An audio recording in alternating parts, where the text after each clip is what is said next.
Hi, Natalie. Hi, Kim. How are you? I'm so good. I had a great night of sleep and I'm just super rested. Oh, wonderful. Besides that, how are you doing? I'm good. I have my tea, I have my coffee.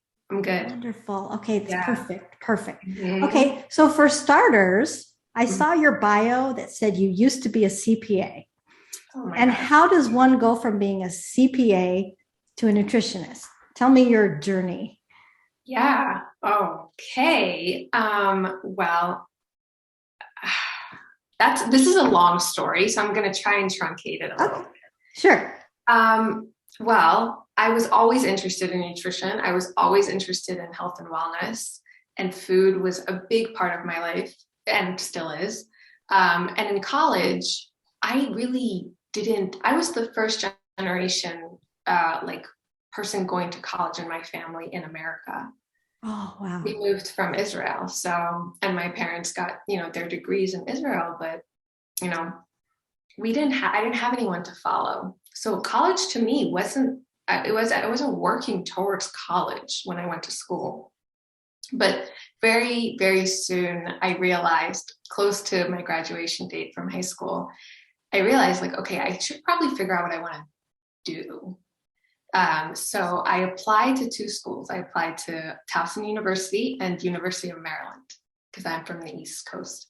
And I applied to the dietetics program at Maryland and I applied to Towson University. I didn't know there was no dietetics program there. I actually really preferred to go to Towson, so I actually chose Towson. And Towson didn't have a dietetics program. So I asked my mom, what is the closest thing to a dietetics program? She said, let me look. Healthcare management. That sounds good. Okay. So I started healthcare management at Towson University, and one of my first classes was accounting. And again, I don't really know what college is all about. I'm not really looking into the future of like how this is going to define my career, right? I'm just like, no, it's just an extension of high school. It's just like I have to get good grades and I have to do really well, and that's Yeah. it. And then on to the next class, not understanding that that's going to then lead me to be an accountant. So I actually changed my major to accounting in the first semester because my teacher was just in shock of how well I was doing in accounting. And he says, you have a natural knack for it. And this is just me being a good student. It's not me being necessarily interested in accounting. But now I understand my personality a little bit better and I can see why I picked accounting and why I thrived in that because it was very objective. There wasn't a lot of like interpretation to it. There was just you're either right or you're wrong. And there was, to me, it was a big puzzle. And it was really, really like really it was hard, but I really I did well.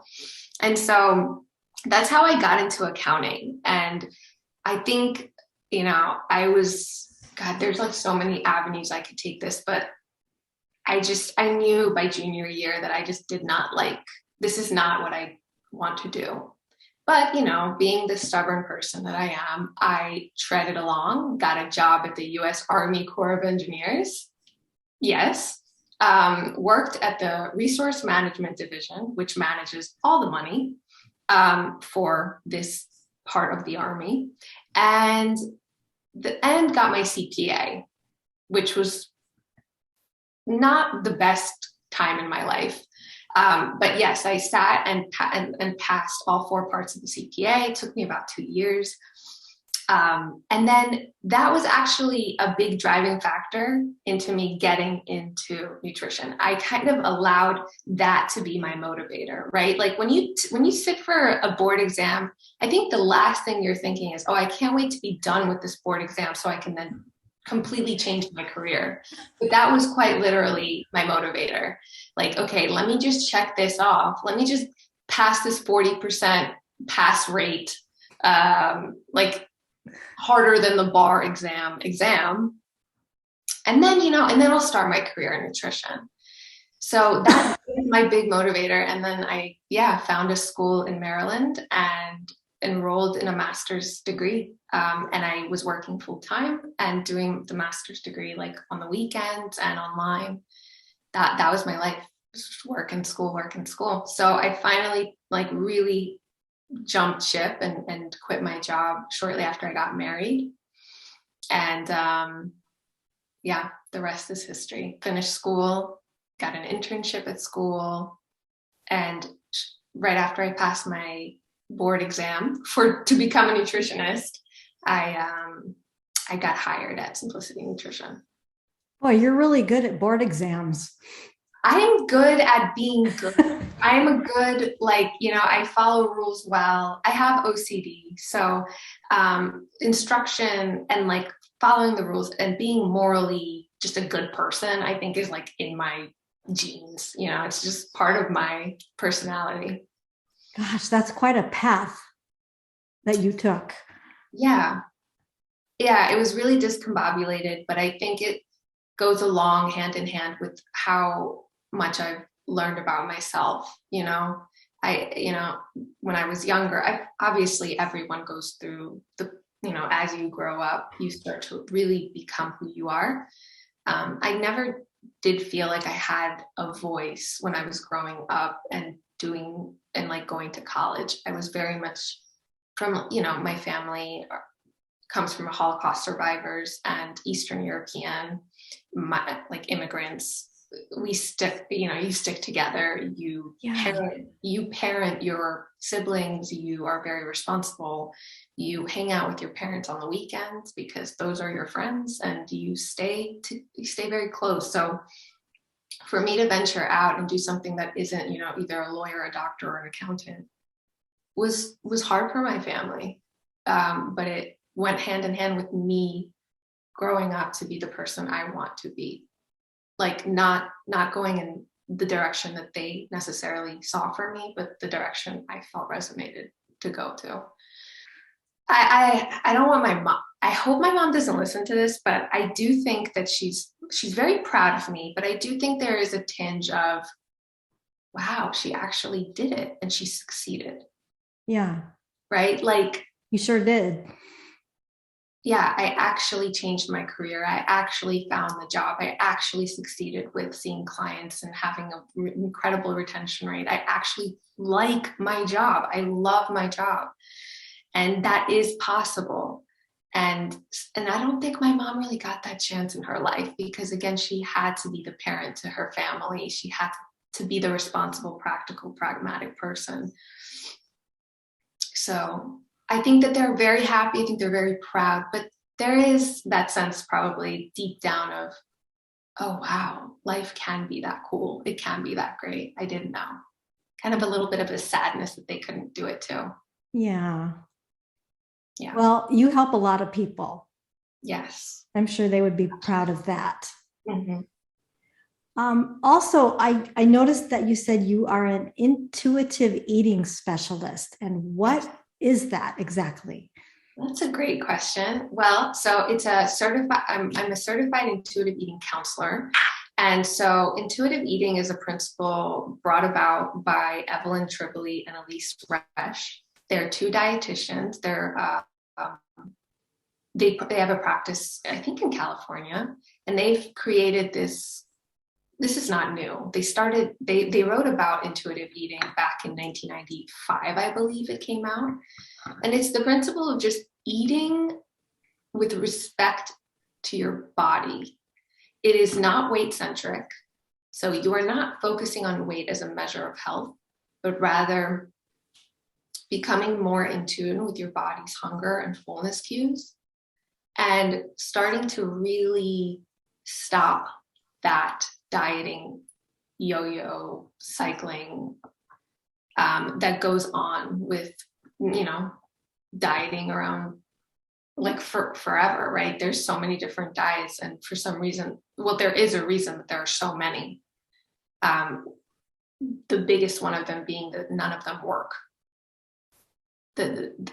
These diets just don't work, and the reality is that the more you take one diet and change it to another and yo-yo yourself and your body, it causes a lot of health issues later on. It's a huge predictor of just like heart disease and honestly weight gain. So Yeah. it's pretty fascinating that it's so simple, but it is so hard to unlearn so many of the rules that we've learned throughout our lives. You know, I think it's somewhat of a journey, because even professionals, like, you know, I'm an intuitive eating counselor, and there are still things that I have to question, and I have to go back and be like, wait, is this a rule that I just like made up or heard somewhere? And then I'm doing this because of why, and what are the facts? So Yeah. So when people come to you for the intuitive eating, have they been on diets and they want to change it? Yes. So most of the clients that come in that are interested in intuitive eating are either really interested in it for weight loss purposes, or they truly and genuinely want to create a better relationship with their bodies, and they're sick of the diet yo-yoing. Yeah. So there's kind of like two trains, right? Two different paths, two different types of clients. And I have to assure both that this is not a weight loss like path. We are not focusing on your weight actually at all. I'm not even going to be weighing you. This is very, very much about you reconnecting to your body so that you're empowered enough to make decisions on your own, so that you don't have to follow a book of rules that has nothing to do with you. No one knows your body the way you know your body. Not even the counselor that's kind of guiding you through it. And it's a beautiful thing, because what happens is when people start to really embody intuitive eating and really start working on the principles throughout our work together, a lot of different areas of their lives start to shift, because they are now owning their decisions. They are now owning who they are, and they know how to make better boundaries in other facets of their life. And it's just really cool to see that you can gain confidence in one little area of your life, and it can actually emanate through everything that you do. Really? Absolutely. Okay. Absolutely. I think the biggest part of the book, the underlying principle is self-compassion. There is nothing sweeter and more effective than that as the key to a good life, really. And if you do not cultivate it, then you are in for a journey that is just much more rough and painful. You know, life is hard, and things are painful in life. If you are your own best advocate, your own best friend, and you can give yourself that self-compassion, whether you succeed or you make a mistake, it is an amazingly powerful tool. Yeah, instead of beating yourself up. The beating yourself up mentality, the no pain, no gain, just does not work for the human mind. It doesn't work when you beat yourself up. It could work maybe short term to get that assignment in, or to, do something that you don't want to do per se. But there's nothing a person wants more than to kind of be given the agency. Right. That's really what makes positive change. So I think intuitive eating is kind of taking that principle of self-compassion, interoceptive awareness, which is the awareness of your body and how you feel, and cultivating that, and just owning your life in one little area, which is a big area. You eat, you must, you have to. You have to eat. Yep. And it's a really powerful and amazing process that I see a lot of clients go through. Do your clients end up having more energy? Oh, yes, of course. It probably helps with all different kinds of things like sleep. It helps so much with a lot of things, because you're more interoceptive, because you have a better awareness of your body in general. When you are tired. You know when you cannot stay up that extra hour. You know when you need a glass of water. You know when you have to say no to things. Yes. And on top of that, I think there's a chapter in the book that really goes more into depth about finding joyful movement. I think a big part of our culture is to try and fit into this like standard, try to be this standard body. And obviously for that to happen, you have to exercise and really militantly. And it has to be the same every day. And it has to be, no pain, no gain type of mentality, right? And with this book, we are exploring the joys of just movement. As a child, you weren't waking up. I mean, not to say that regimen is not good. It's wonderful, and a structure is really important. But I think that it can become an unhealthy behavior when you use exercise in more of a punishment. It's more of a punishment for people, and to reintroduce them to activities that they actually would love to do that feel good in their body is amazing. Yeah. They find joy. There's joy. They enjoy it, and therefore there's so much more joy in their lives just from that little part of their lives. Yeah, that makes sense. Yeah. So I know you're part of an integrative and functional nutrition team. Yes. What exactly does that mean? And how do you differ from other nutritionists? Yeah, okay. That's a beautiful question.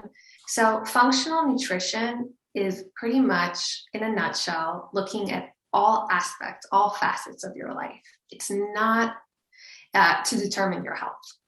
It's not just looking at what you are eating, right? You could be eating the most abundantly nourishing, super kale salads, green smoothies, no sugar, all of that good stuff, right? All the things that we think are, the key to health. But the reality is, if there's not a community around you, if you don't laugh, if you don't have a good night of sleep, if you don't go outside and get nature and feel grounded, if you don't find ways to relieve stress, or if your medications are not, if the providers that you go to are not coordinating care, for example, and you're taking different supplements that may be interacting with medication, all of that is something that we focus on as a functional nutrition practice. We're looking at not just what you are eating, but helping in other facets of your life so that you are well-rounded and just feel good. So we look at your sleep, we look at your bowel movements, and we don't look at them, but we talk about them. We talk about your GI and how you are sleeping and how your stress level will be, consequently affecting your life. We look at your life in a big picture. And holistic. Thank you. Yes, holistically.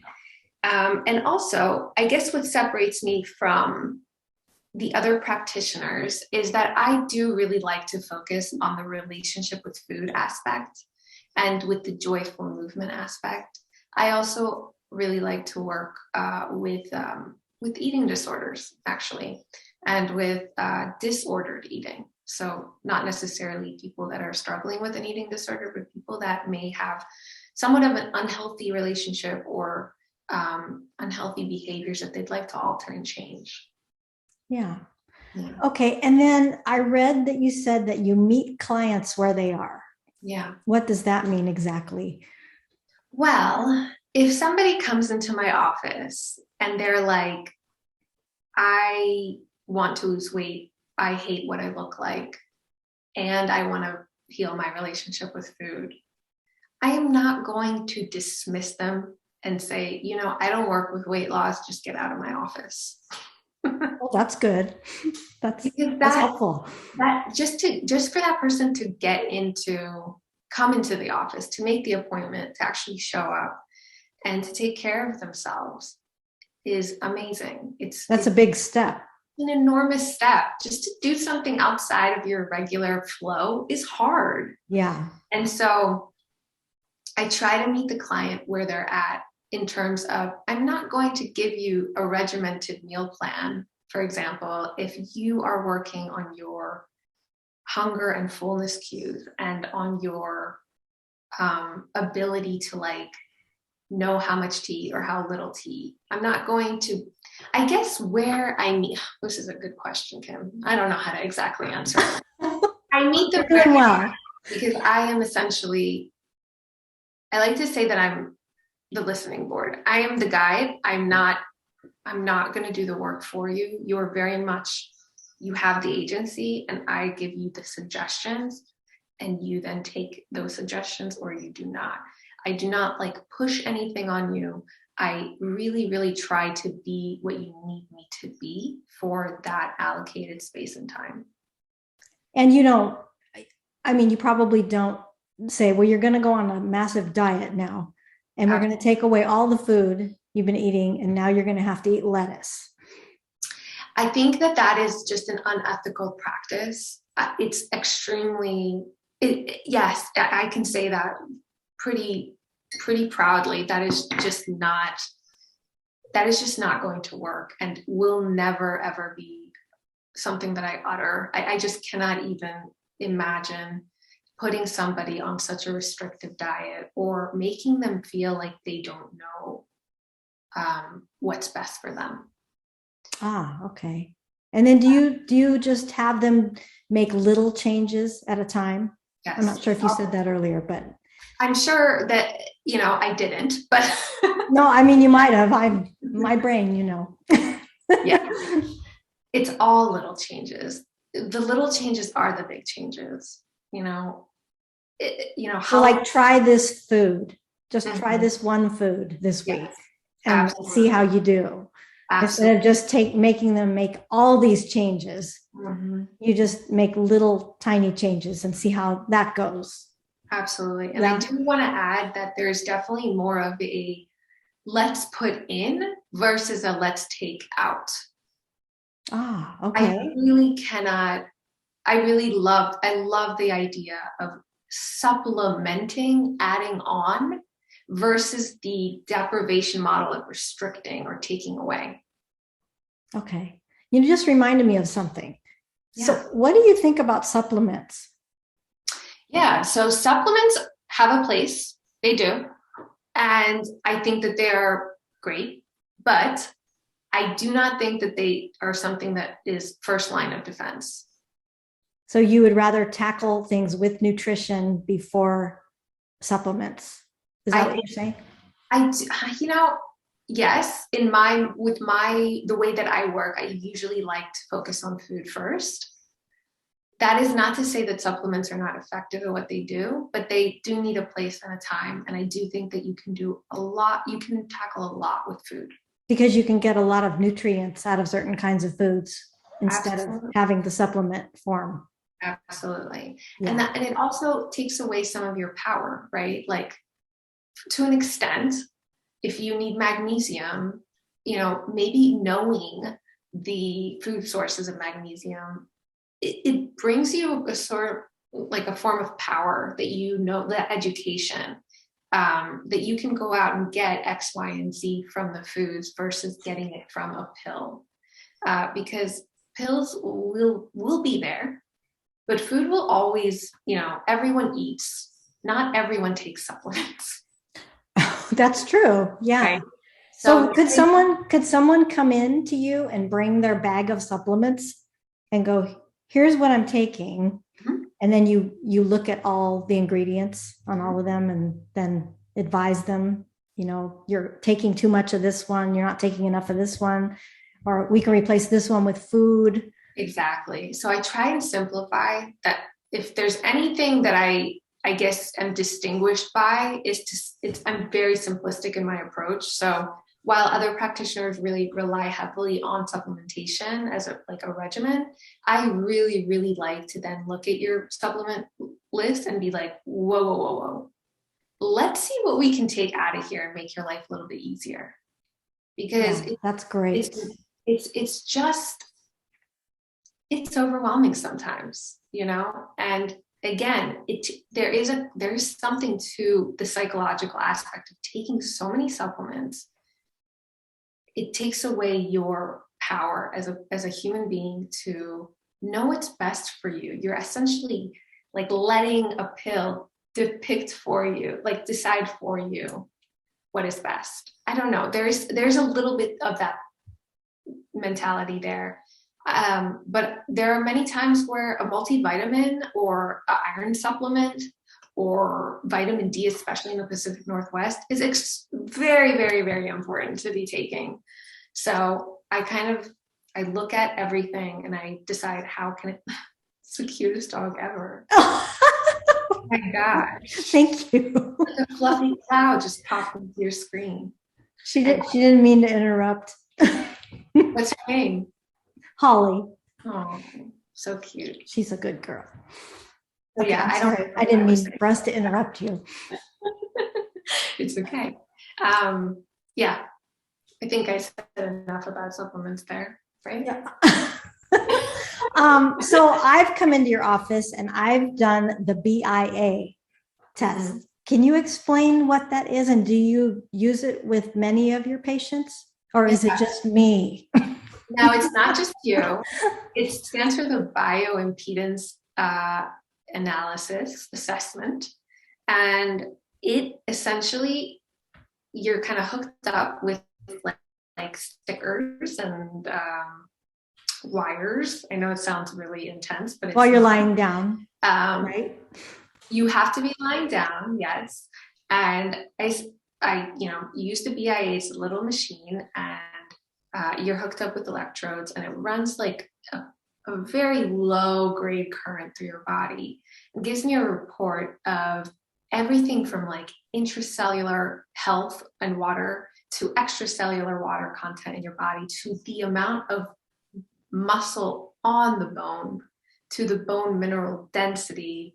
So it goes into really like intense, really nitty gritty factors. So in layman's terms, what does it do? In layman's terms, it actually shows me your cellular health, if you're hydrated, if there's inflammation in the body. It can also be really helpful. I don't use this with eating disorder clients, but some of the practitioners do, because it can show muscle wasting. It can clearly show, like, yes, you have lost weight, but you've lost weight because your muscles are wasting away, kind of thing. Oh, wow. Yeah, it can be very powerful to see that with numbers. And vice versa, if somebody's trying to build muscle or gain more muscle, they might be upset if they look at the scale and say, oh, I've gained weight, but really that is muscle mass that they're seeing. So it's nice to decipher that weight is not just this one thing. There's so much that goes into your weight. The weight of your organs, the weight of the visceral fat around your organs that cushion your organs, that is extremely important. The water within the cell that determines how hydrated or dehydrated you are at any given point. These are all important factors to track. I personally, again, I'm more of like the subjective. I like to talk through deeper issues and emotions that can be linked to disordered eating behaviors, for example. Mm-hmm. But I also equally do like the BIA. It's definitely not something I use with every client. There are clients that can get a little bit obsessive about these numbers, and I kind of screen them as we're working together. Does it measure if you're absorbing nutrients? Yes, absolutely. So cellular health, that's essentially what I mean. Can the cell take in the nutrients you are eating and detoxify what is no longer needed by the body effectively? So that's essentially, it's a great way to put it. The BIA is determining that. It's kind of taking that as like the main objective. How well are you absorbing the nutrients that you are consuming, and how well are you detoxifying your body with things that you no longer need? Does it also measure body fat or does it do that? It does measure body fat, and it gives you not only an average of your weight, of your like stature and your activity level that you input at first when you first lay down. It also gives you average ranges within that demographic, not just demographic, but like with those, how do you say, like the filtering options. So for example, somebody could come in and be extremely active. So their averages are going to be different than somebody that comes in with the same exact weight and the same exact height, but their activity level is very low. They're essentially sedentary. So it gives you average ranges within these filtered options, which I think is, that's pretty interesting. yes, it's really cool. It's a very nice tool to use. I think it's a really nice bonus, and it can give a lot more objectivity to the work that you do. And how long does it take to run it? It takes like 2 to 5 minutes. I mean, it's pretty easy.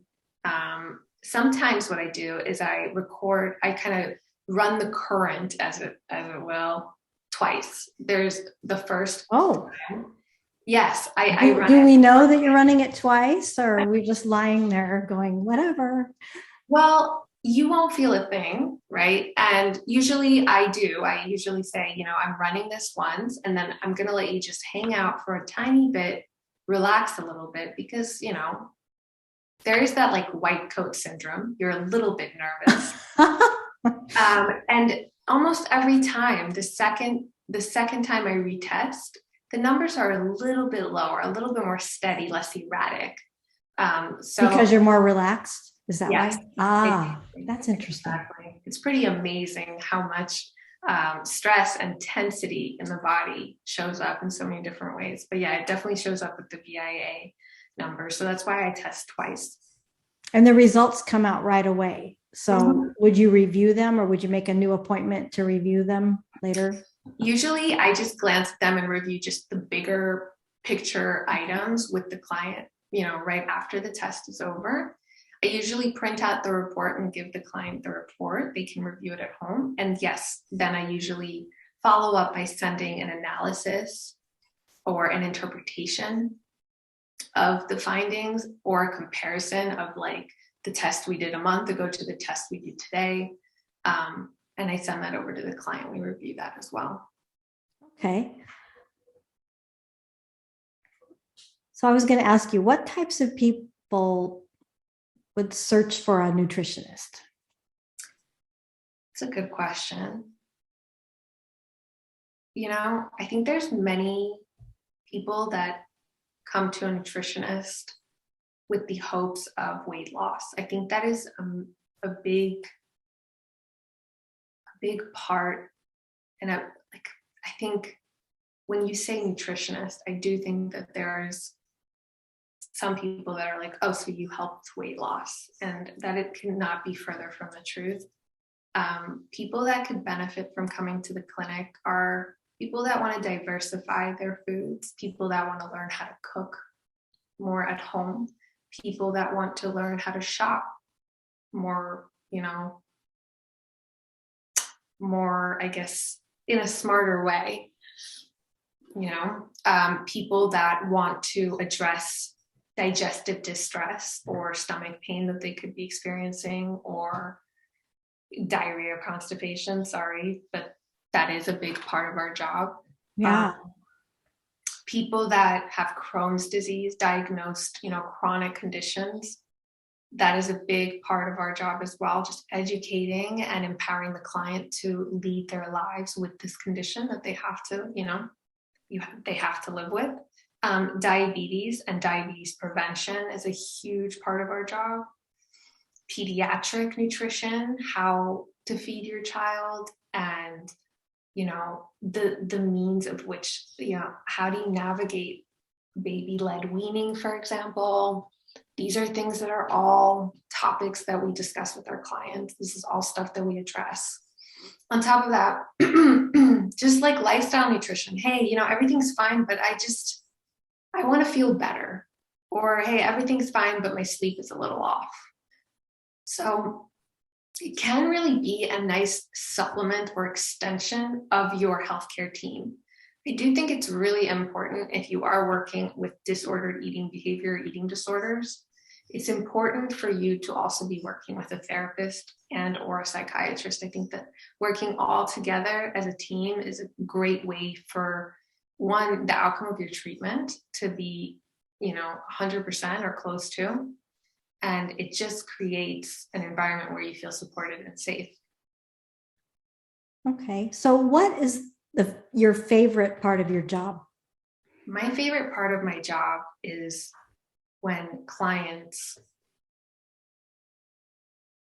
so I work with a lot of teenagers. Sorry, my voice.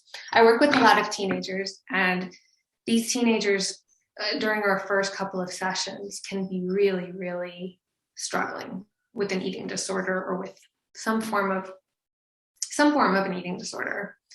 And to see them, grow and thrive and leave that behind and create friends and create a life outside of what was once such a heavy burden for them to carry is the best, most amazing feeling, to know that you're a part of that person's life, that you really helped them. I think empowering parents and educating them on eating disorders and working alongside them to help their child is another incredible thing. I feel, first of all, I just feel really important. I'm telling people what to do. But to be honest, it works. It just works. And it's so amazing. It sounds very rewarding. It's so rewarding. I also love teaching people how to cook and how to just, that is such a skill that I think we might be lacking in our culture. We're, people like to go out, people like instant foods, right?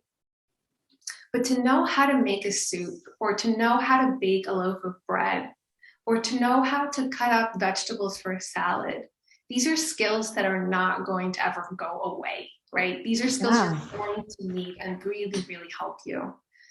I think another part that I love about my job is the ability to coordinate care with providers. Learning to coordinate care and learning about the other aspects of a person's health is so beneficial to you as a professional, but can also just create so much more, like I said, an incredible outcome for the client. Talking to therapists and understanding their perspective and understanding the way that they work and the lens in which they operate, and talking to doctors and talking to nurses and talking to psychiatrists. These are all amazing enhancements to your job. They really create just a stronger version of yourself as a professional, but also, again, you are much more knowledgeable to serve your client. Yeah, you have more to help them with.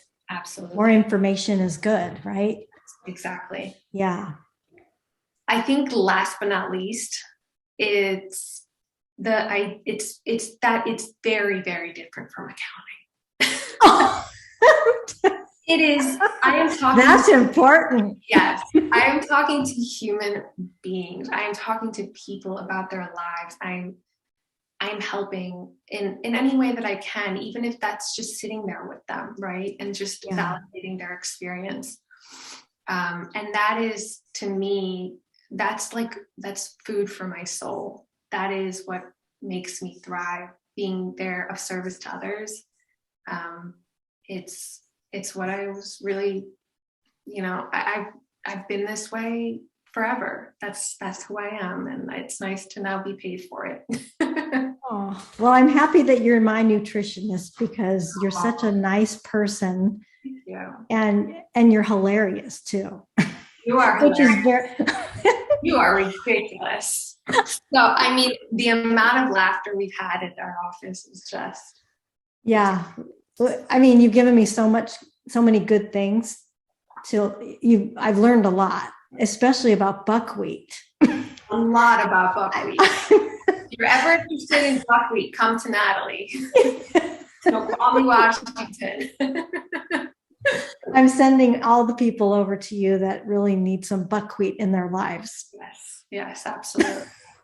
Okay. Is there anything else that you'd like to share? I don't think so. I think, you can find us at some. Yeah. Tell us where we can find you. Yeah. Instagram, I think our handle is Simplicity Nutrition. Or it was at one point. We have our website. We just actually updated our website.